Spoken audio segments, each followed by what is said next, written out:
여러분 안녕하세요. 반갑습니다. 오늘은 르네상스 미술에 대해서 공부를 할 겁니다. 르네상스 미술은 르네상스 태동기 초기죠. 그리고 르네상스 중기, 이 시대에 미켈란젤로, 레오나르도 다빈치, 라파엘로 최고의 대가들이 나왔던 시대와 르네상스 후기, 이 최고의 대가들을 넘어서려고 했던 그런 예술가들의 노력을까지 이렇게 공부하는 그런 시간을 가지겠는데, 이번 시간은 태동기에 관련된 내용만 먼저 공부를 하겠습니다. 그러면 르네상스를 태동시킨, 중세를 마무리하고 르네상스를 태동시킨 예술가들은 이런 사람들이 있었어요. 지오토 디 본도네, 마사초, 보티첼리, 도나델로, 이런 사람들이 르네상스를 태동시킨 예술가들이다, 이렇게 볼 수 있어요. 르네상스란 무엇인가 우리가 먼저 짚고 넘어가겠습니다.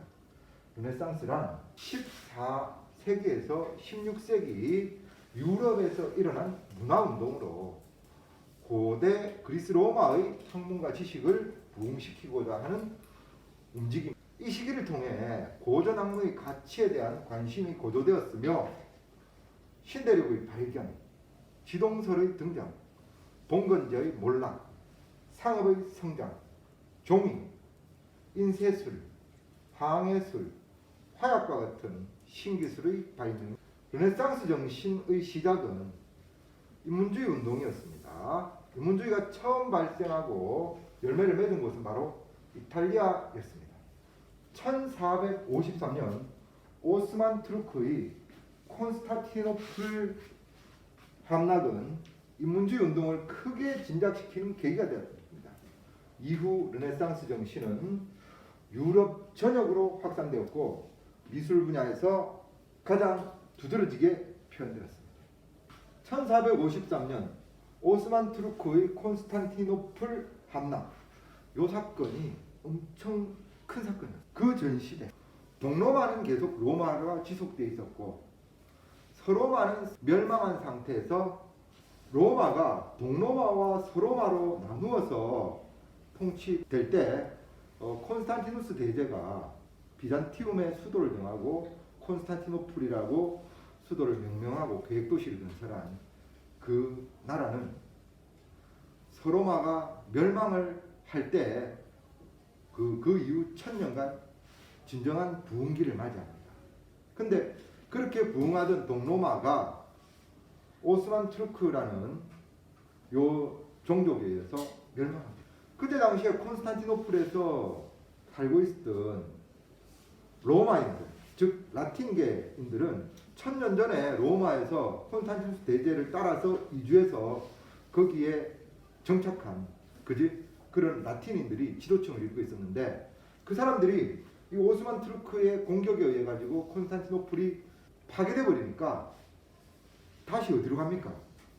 자기들 고향, 1000년 전 고향인 로마로 되돌아가게 됩니다. 이 로마로 되돌아간다는 이게 뭘 의미하냐면 서로마에서 지니고 있던 문화와 철학, 그리고 또 정치적 성향 뭐 이런 것들이 동로마가 지니고 있던 1000년간 지녔던 그런 성향과 융합이 되어져 버리는, 융합이 된다는 것은 섞여가지고 새로운 문화로 다시 탄생하게 됩니다.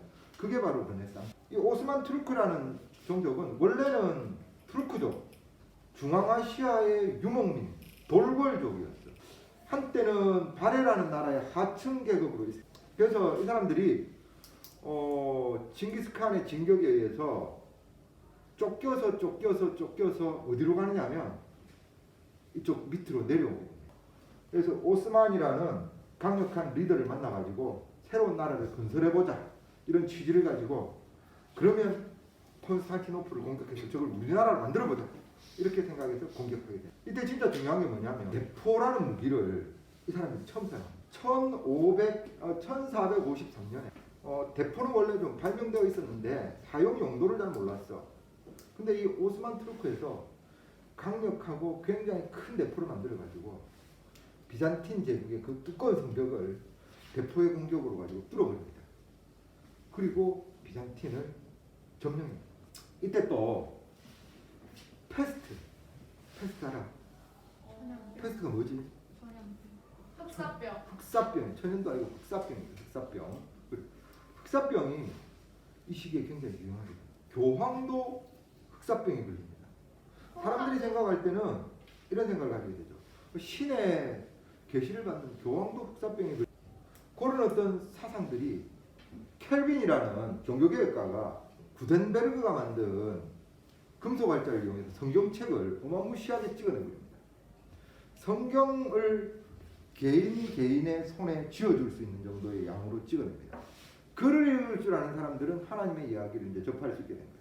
그러다 보니까 신교의 사상인 성경을 통해서 하나님과 직접 소통하는 기도를 할 수 있는 교황의 권위는 어떻게 될까?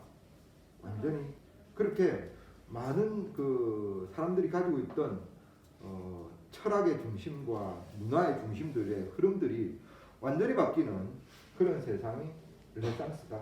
이때 또 신대륙이 발견되게 됩니다. 신대륙 누가 발견했더라? 콜럼버스. 그렇지. 그 다음에 지동설도 등장하네. 지동설. 지구가 돈다. 누가 주장했다? 코페르니쿠스. 딩동댕. 오, 그 다음에 자, 그 다음에 당연히 신대륙을 발견하기 위해서 배를 타고 멀리 가다 보니까 항해술이 발달되나 안 되나? 네요. 아까 대포 이야기 했었지, 그지? 화약이 발달돼요. 이러한 발명품들이 즐비하게 나오게 돼요. 여기에서 가장 큰 변화를 주게 되는 곳이 미술입니다.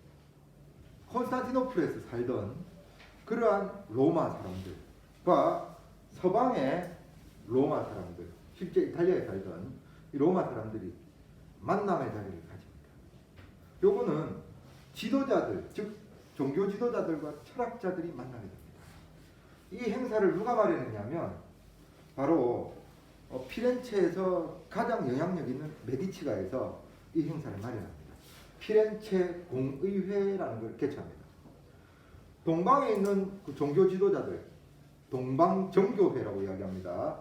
이때 서방에 있는 교회하고는 완전히 다른 그런 형태의 문화를 가진 동방정교회의 그 지도자들을 데려와서 같이 토론하고 철학에 대해서 이야기하고 세미나를 가지고 학술 발표를 하고 이때 동방정교회의 지도자들이 가져온 게 뭐냐면 플라톤 전집을 가져옵니다. 플라톤 전집. 그걸 갖다 선물로 가져옵니다. 그 책은 굉장히 많은 파장을 일으킵니다. 지금까지 서방, 즉 원래 이탈리아에서는 아리스토텔레스 철학을 동방정교회에서 가져온 플라톤 철학을 만나게 되니까 플라톤 철학은 어떻습니까? 초월과 이상을 추구하고 아리스토텔레스 철학은 현상과 현실을 추구하죠. 이 두 개가 만남으로 해가지고 비약적인 발전을 가져오게 되는 그런 사건이 일어나죠. 이 그림 누가 그렸어? 미켈란젤로. 라파엘로가 그렸죠. 이 그림의 제목이 뭡니까? 아테네 아테네 학당이죠. 자, 아테네 학당은 플라톤이 고대 아테네에 설립한 대학 이름이에요. 그거를 이 라파엘로가 그림으로 표현을 했습니다.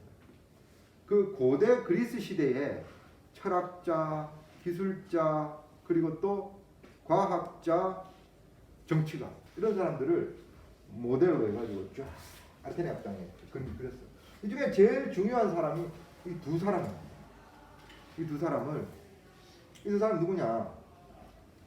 플라톤과 아리스토텔레스. 우리가 피렌체 공회를 통해서 플라톤 철학과 아리스토텔레스를 만났다. 이런 걸 상징합니다. 플라톤은 초월을 상징하고 아리스토텔레스는 현상을 상징하는데 여러분에게 질문을 하나 드리겠습니다. 라파엘로가 플라톤의 얼굴을 이 시대의 뛰어난 예술가의 모습을 모델로 해서 그렸어요. 그 사람이 누굴까? 다빈치. 어떻게 알았죠? 닮았어요. 우와, 바로 맞춘 친구 처음에. 박수 한번 치라, 박수. 아, 대단해요. 대단하다. 이렇게 바로 다이렉트로 맞춘 사람 처음이었어. 레오나르도 다빈치를 모델로 해서 그렸고, 아리스토텔레스를 모델로 해서 그린 르네상스 최고의 예술가. 누굴까? 레오나르도 다빈치와 쌍벽을 이루는 이 시대 최고의 조각가. 인류 역사상 가장 뛰어난 조각 작품을 만든 사람.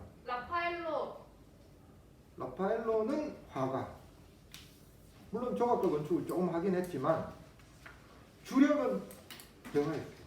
최고의 조각가 레오나르도 다빈치와 어깨를 겨누는 미켈란젤로. 딩동댕 박수.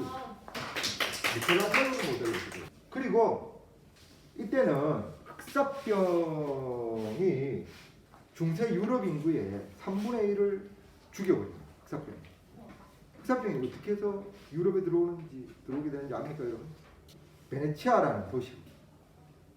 이 도시에는 그 당시에도 무역이 굉장히 활발한 무역을 하고 있었는데, 그때 마침 동방에서 오는 무역선 한 척이 베네치아에 정박을 합니다.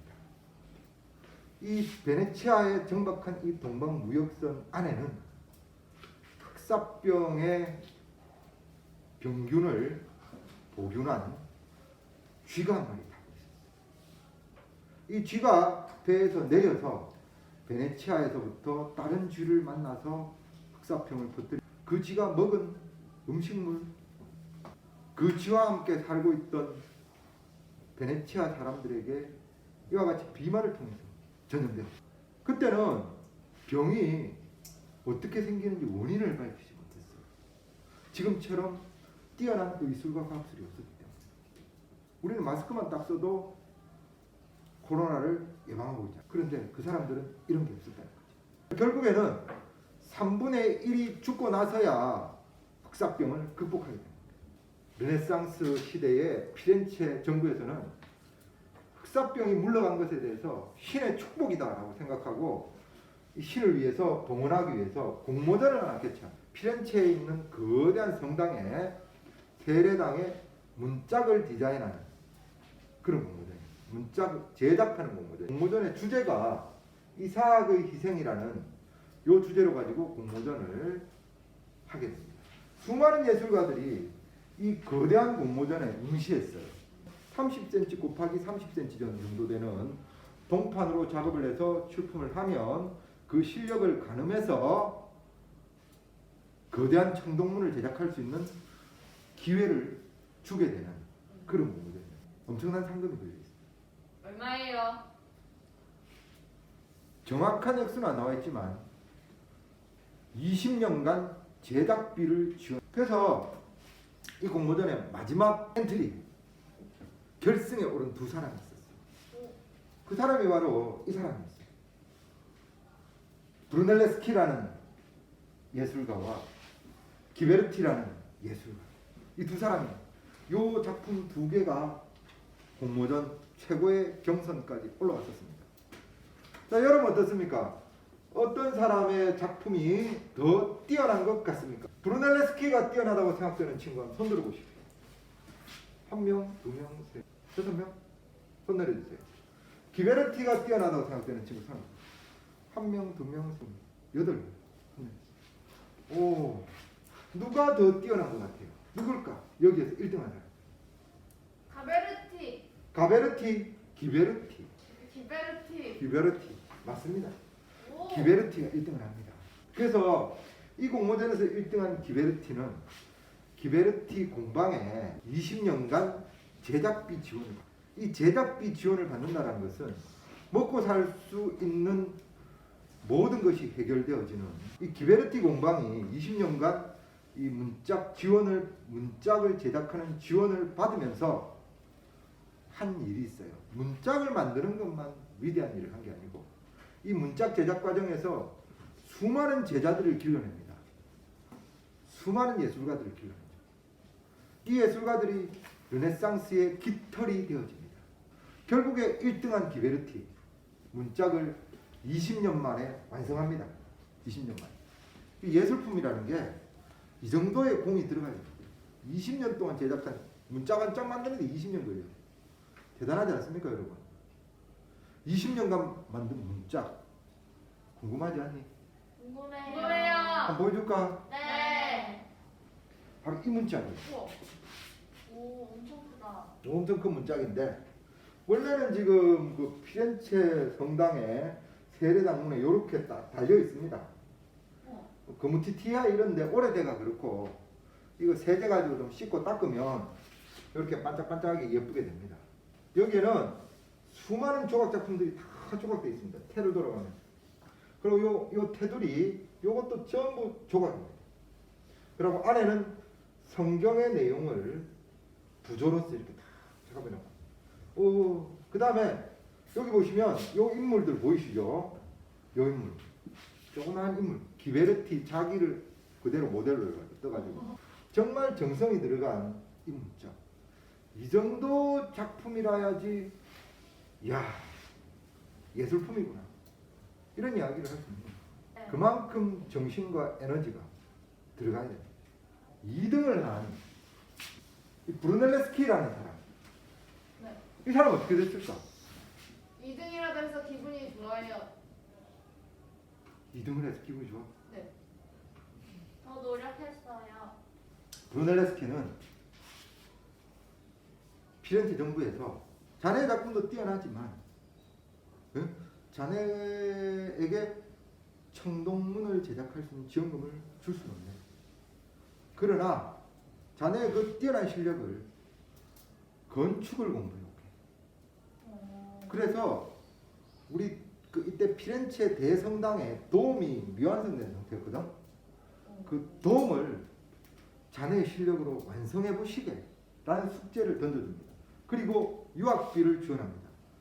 이때 건축으로 가장 유명한 도시국가가 로마였어. 그래서 이 브루넬레스키는 로마로 유학 가서 판테온을 연구하고 있습니다. 이 판테온의 도움을 연구해가지고 이 피렌체에 있는 두오모 대성당의 이 도움을 완성합니다. 이게 바로 브루넬레스키가 이룩한 업적입니다. 그러면 이 두오모 대성당 크기를 한번 보시기 바랍니다. 이 도시에서 이 성당을 접하면 원근감이 파괴될 정도로 그죠? 굉장히 규모가 크고 이 도움의 내부는 전망대로 올라가는 계단이 있어요. 이쪽으로 이렇게. 두오모 대성당을 자기 인생의 역작이라고 생각하는 브루넬레스키는 바로 두오모 대성당 옆에 동상으로 남아 있습니다. 이 사람이 자, 판테온을 연구해서 이 도움을 완성한 브루넬레스키 바로 이 사람이에요. 이 사람은 또 이런 건축도 했었어. 선한 자의 휴식처라는 이 건축은 고아원이에요. 고아원 이렇게 했어요. 르네상스 양식의 건축이죠. 자, 이렇게 우리는 르네상스에 대해 철학에 대해서 르네상스 초창기의 분위기에 대해서 오늘 공부를 해봤습니다.